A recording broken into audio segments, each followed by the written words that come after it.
a potom môžeme papať. Vieš, potom môžeme raňajkovať. A čo ty budeš raňajkovať?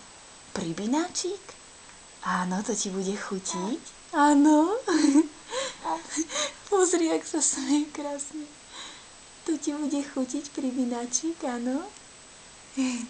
A čo budeš ešte papať? Ešte budeš papať detskú výživu? Takú, čo mamina papá. Ona to tiež ľubí, no? Takú malinovú, hruškovú, no? Jablčkovú. Áno, presne tak. To budeme papať ráno. No? A potom neskôr aj chlebík dostaneš.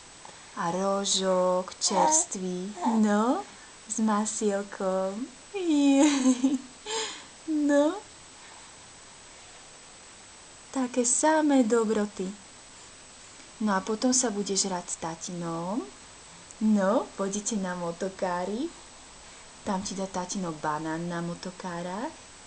No, to ti bude tiež chutiť.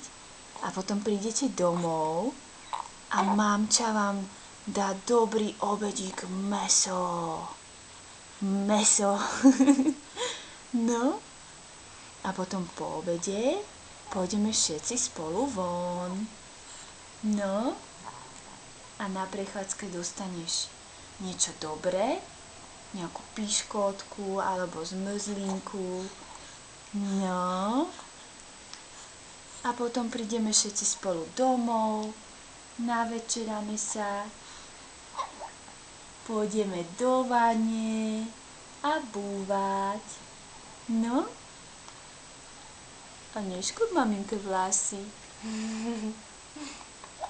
Zlatino.